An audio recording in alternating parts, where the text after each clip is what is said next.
Well, welcome to the Monday edition of Dividend Cafe. I am your host, David Bahnsen, here to discuss all the things around the horn in today's market and actually touch on a few other key investment principles today. One in particular that I think is really quite important. There's a lot happening with policy. We know the new administration is continuing to make changes and make moves. We also know it's been an extremely eventful weekend around the world. I'm going to talk about some of those key things. A little less to say with the Fed and with housing, but a couple points we will hit, and then with oil and energy as well. So we'll do the normal deal, but let me just kind of jump into it here. First and foremost, I do want to point out we're back in the Newport studio. It is just so wintry to look out the window and see the summer beach weather here in Newport in the middle of December, but it's lovely to be back in Newport. Have not been here in a couple months, and Dividend Cafe will be recorded here this week as well, so that'd be kind of fun. Listen, the market today, we'll get the boring stuff out of the way, opened up 70 points and it closed down 240. So this is half of a percentage point on the Dow. The S&P was down a little more than that, down 61 basis points. The NASDAQ down 62. Both the NASDAQ and S&P were down from the very beginning, but that kind of all three indices took on a little additional leg down in the last hour or so of trading. The top performing sector today was healthcare. It was up 22 basis points. I think the only other positive sector was real estate. Utilities might have been as well, but it was definitely a very defensives-oriented day. Financials were the worst performer, down 1.41%. The 10-year bond yield closed at 4.20, so up 4.6 basis points. So that may have been some of the stuff going on within the Dow was just the pressure in the bond market with yields moving higher. Definitely on the NASDAQ side, we know some part of it was that China announced an investigation they're doing with some issues with NVIDIA, and that had their stock down a little bit. But one of the points I wanted to bring up was that since the election, NVIDIA was up 1.8%. It's probably negative now because I think it was down 2 or 3% today. But going into today, when I was writing this at 4 o'clock this morning, NVIDIA was only up 1.8% since the election. Tesla's up 54% since the election.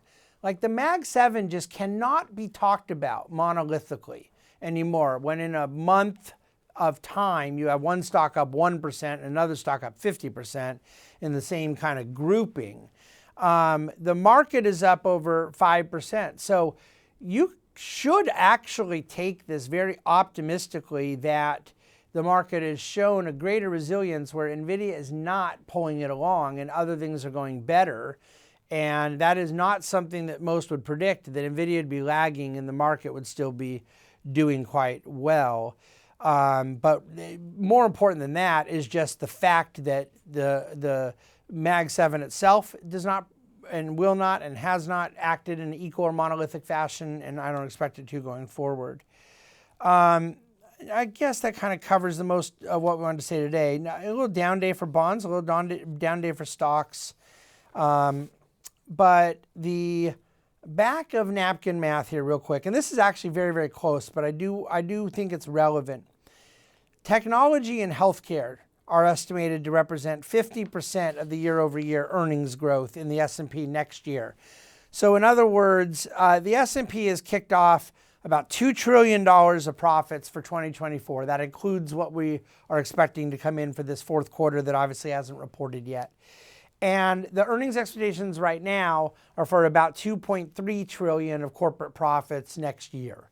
So something close to about 15% in corporate profits next year growth. Well, 100 billion of that 300 billion additional growth is expected to come from tech, 50 billion of that from healthcare. So in just two sectors, and yet one of them being the big frothy, expensive, high performing sector of tech, the other being the lowest performing sector of the year in healthcare. So do with that what you please. And this brings me to kind of a very long point. It's very rare in the Monday Div Cafe I write something this extensive, but I kind of want to make my point to you on the podcast and video that I have a lot to say frequently about market euphoria being overstretched, that the market sentiment when everybody's very bullish and we're like a couple standard deviations above normal level of bullishness.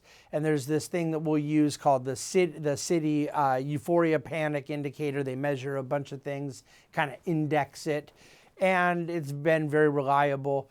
I am not backing away at all from what I've always said, that when you look at a very low VIX, when you look at very low credit spreads, when you look at a very high euphoria indicator, when you look at a very high PE ratio, when you look at very low put-call ratio, these are different measurements that indicate a certain complacency around risk. And these things are wonderful contrarian indicators, terrible timing indicators, and yet I can talk about it till I'm blue in the face. What is it that I'm suggesting someone's supposed to do about it? And this is where you have to understand the Dividend Cafe, there are two audiences.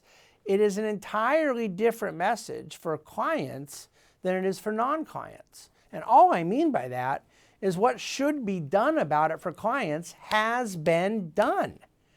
That we are always baking into our asset allocation, baking into the way we have constructed the portfolio, what it is we believe about the potential up-down movements in various asset classes relative on a very customized basis to each client's appetite for volatility, liquidity needs, income generation, age and risk and things, but also just the big picture of what we're trying to accomplish in that client portfolio. So the fact that things can be overvalued and stay overvalued for a long time is a part of the calculus, and the fact that things can be undervalued and stay undervalued for a period of time. So why do I bring it up for non-clients, and why is it not easy for me to answer what a non-client ought to do? Because I don't have any idea what has already been done. I do not believe that every non-client is necessarily in need of doing anything. I bring it up so people are aware of the concentration risk, that where there is overstretched valuation, what those vulnerabilities are, where people may theoretically not be properly diversified, or where their allocation may be too heavy in one side of a boat.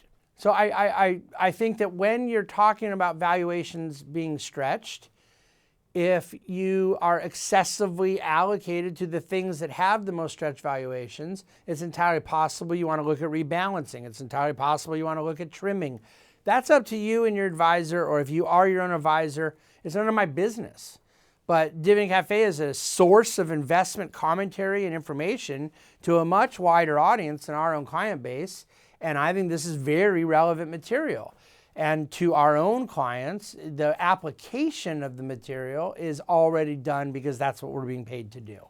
All right, I'm sure there's more I said about it in the written Div Cafe, but I'll leave it there. Hopefully you understand my point. So the big news events I alluded to, certainly the removal of Bashar al-Assad, who was a terrible wretch of a human being, who apparently is now safely in asylum or exile in Moscow, who did get forced out of Damascus over the weekend, who has been the Syrian dictator and his family been in power for about 50 years, if you count the generation before him. The rebel forces have removed him. And so this is a positive event to have him removed. What is going to be happening in its stead is very unknown. I'm totally sure that there will be enhanced uncertainty right now. I do not know that anybody should be all that excited about who's coming in. That's not my point. To say that one bad actor has been removed is a matter of moral clarity. To acknowledge ambiguity about the actor coming in is a matter of pragmatic clarity. Just a couple other quick news things. I would have guessed Wednesday of last week that the Trump administration's nominee for Defense Secretary Pete Hegseth was dead. And I would guess right now, today, 4 or 5 days later, that it's very much back on. There's been quite a kind of resurgence around those odds. It's still a moving target, but it looks like it's headed to a confirmation hearing. If you get to confirmation hearing, I'm much more confident that that ends up getting done, and people can have their own opinions about it, but I'm just sharing it, for what it is. Then, it may seem like a local story, but I think it's captivated much of the country. But the police did just hours ago arrest the prime suspect in the murder of the United Healthcare CEO last week, which took place across the street from our Midtown Manhattan office at the big, huge Hilton Hotel there at 6:45 in the morning, as this lunatic has now been apprehended by police in what's been a 4 or 5 day manhunt. And a pretty fascinating, I've tried to follow it pretty closely, pretty fascinating combination of technology, of detective work, of policing, combined with public input. And I would just say, I should have put this as against doomsdayism. Thank God it's much harder to get away with murder these days and be on a manhunt. So there you go. Okay, where do we want to go here? On the policy side, the Federal Appeals Court, I think it was on Friday that they upheld this ban on TikTok. And many have said, well, the Trump campaign said they were going to relook at that. You got to remember, this was signed into law.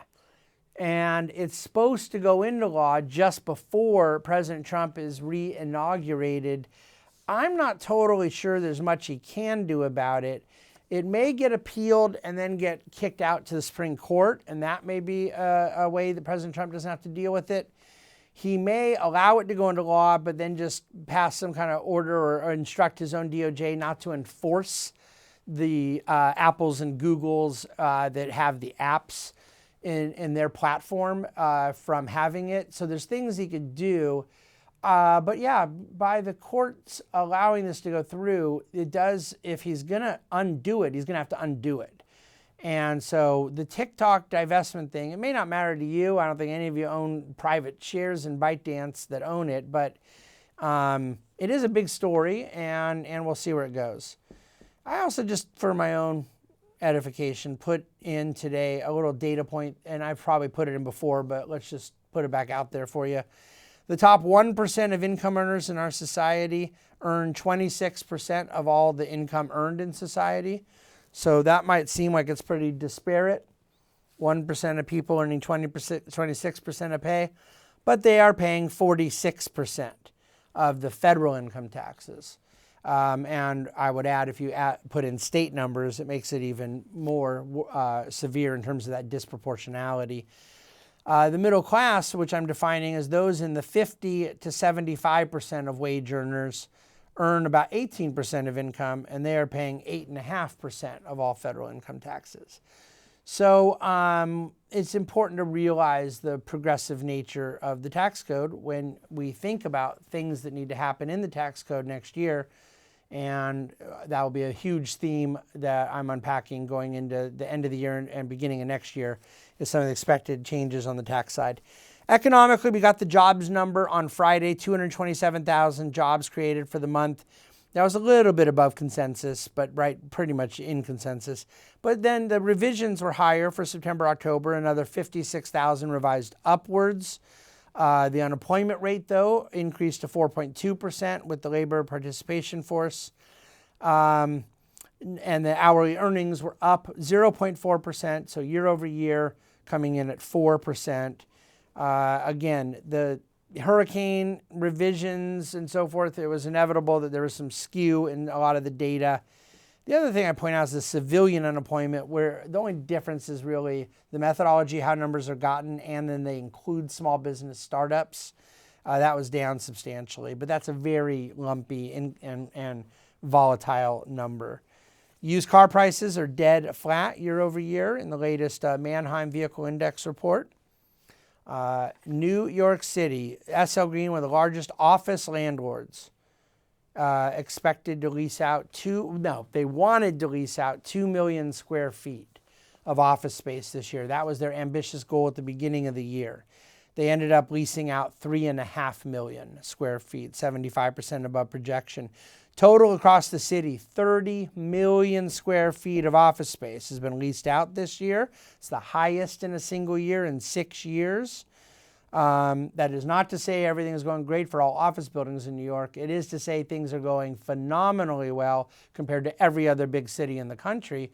And things are going phenomenally well in New York for good office buildings, for good locations and good product. For bad product, bad locations, it's certainly a different story with, well over 10% vacancies. About 13% blended. People thought that was going to 20, 30 or higher. More and more companies back to work. There's a lot of financial sector in New York, and the financial sector seems to have a lot more grown-ups than other sectors, and so you have a lot less people working in pajamas. All right, what I'm going through quickly. Federal Reserve. This is interesting to point out that the Fed funds future is still pricing in over a 50% chance of a cut next week, but that the notion that the Fed may need to hike rates next year has come up from a couple economic reports I read over the weekend because the economy is just too darn strong. And they talked about the 2.8% annualized growth that we saw for GDP in Q3. And right now the Atlanta Fed tracker suggesting over 3% in Q4 annualized, which, again, that's like kind of right at a historical average. It's not even above a historical average.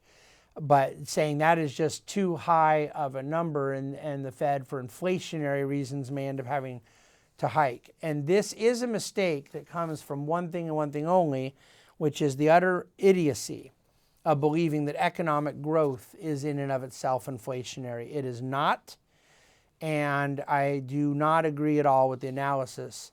The Fed may end up cutting rates at a slower pace than some expect. They may use the cessation of quantitative tightening as a more aggressive policy tool than the Fed funds rate. There's a lot of things the Fed can and might do. But hiking because the economy is growing is just something I would like you to get out of your mentality as much as you can, for the simple reason I'm not even worried about a bad investment application from it. I'm worried about what horrifically bad understanding of economics it captures. Oil was up about 1.5% today, but still sitting in the 68s. Midstream got hit last week. I haven't said that many times at all this year. It was down about 3% in the week. Utilities were down 4%. Got a big midstream energy conference taking place in the city this week, and we'll see what kind of reports and projections we get from companies out of that. I would reiterate there's a large section about OPEC Plus and about oil production and expectations for drill baby drill here in the United States. That has been reprinted in this today's Monday Dividend Cafe from the Friday Div Cafe for those who want to reread it. And I'm going to leave it there. There's an Ask TBG and Against Doomsdayism in the Dividend Cafe. We'll have, again, our daily recap each day this week, and I'll bring you another Dividend Cafe on Friday as always. Same bat time, same bat channel. Haven't decided yet what topic I'm going to address, but I know it's going to be a fun one. I'll leave it there. Please reach out. Questions at thebahnsengroup.com anytime. Thank you for listening. Thank you for watching. Thank you for reading the Dividend Cafe.